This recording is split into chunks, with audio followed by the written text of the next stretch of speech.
Bora mergulhar numa das obras mais fascinantes do Humberto Eco. Mas olha, isso aqui não é um resumo não. É um convite para a gente desvendar um mistério intelectual eletrizante, um que embaralha completamente as fronteiras entre o que é um jogo e o que é real. Preparem-se para conhecer a história de um plano que nunca deveria ter existido, mas que acabou se tornando perigosamente real. E tudo começa assim, com uma ligação.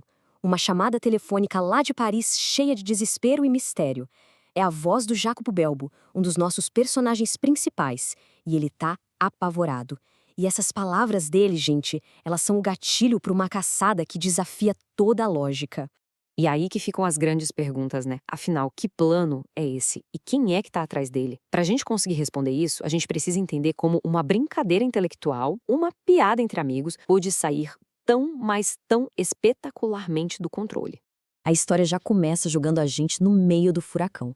O Bilbo tá lá em Paris fugindo. Ele diz que eles o encontraram e que o querem no Conservatoire des Arts et Métiers à meia-noite.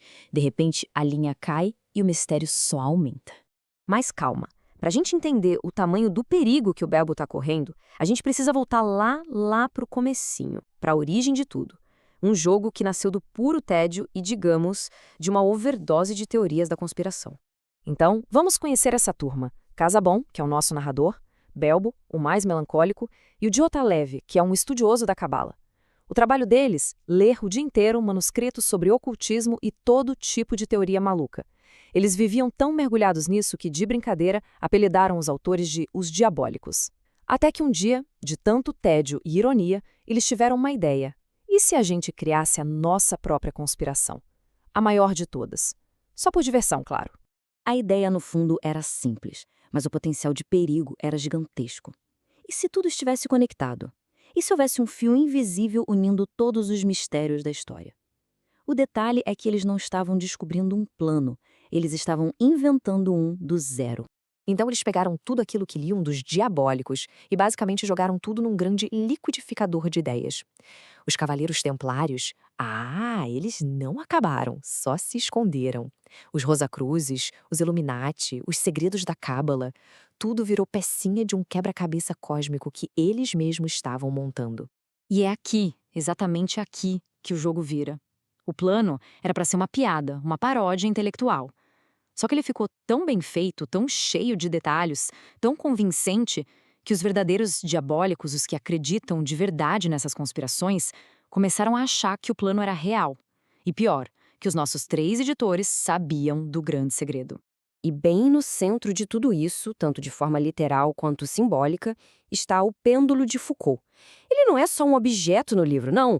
Ele é o símbolo principal, aquilo que âncora toda a discussão sobre a busca pela verdade.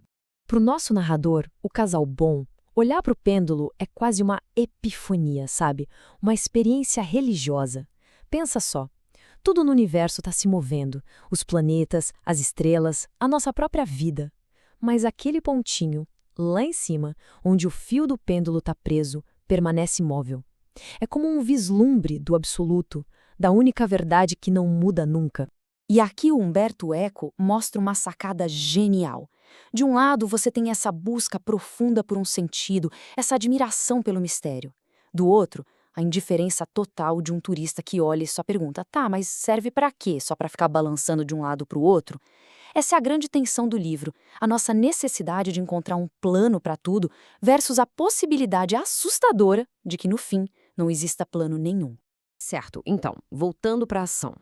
Depois daquela ligação do Belbo, o Casabon corre para o apartamento dele. A chave para entender o que aconteceu, e talvez até para salvar o amiibo, tá trancada. É que o Belbo tinha deixado tudinho mesmo registrado no computador dele, que ele até tinha apelidado de Abulafia. Todos os detalhes do plano, como o jogo virou realidade, tá tudo lá. Só tem um pequeno problema, o arquivo tá protegido por uma senha. 7 letras. E aí o casal bom mergulha de cabeça no universo que eles mesmos criaram. Ele não fica tentando senhas comuns, tipo 1, 2, 3, 4, 5, não. Ele usa os próprios métodos do plano, os segredos dos diabólicos. Ele tenta os nomes das emanações divinas da Cábala, as permutações do nome de Deus, anagramas místicos, e a cada tentativa, nada. O desespero só aumenta. Isso é de uma ironia incrível, né? Métodos místicos de milênios, criados para decifrar os segredos do universo, agora sendo usados para tentar hackear um arquivo de computador. A fronteira entre o que é sagrado e o que é profano, o antigo e o moderno, ela simplesmente desaparece. E depois de esgotar todas as possibilidades mais complexas e esotéricas que se pode imaginar, a resposta estava ali, o tempo todo, praticamente debaixo do nariz de todo mundo. Parem para pensar um pouquinho. Depois de tudo isso, qual palavra poderia quebrar um código tão mergulhado em simbolismo? O nome de um anjo? Uma fórmula de alquimia? A resposta, gente, é muito, mas muito mais simples. E, ao mesmo tempo, muito mais profunda. A senha era não. Só isso, N-A-O. Uma negação. Em meio a um universo que eles construíram só de afirmações, de conexões, de significados ocultos, a chave era a recusa a tudo isso.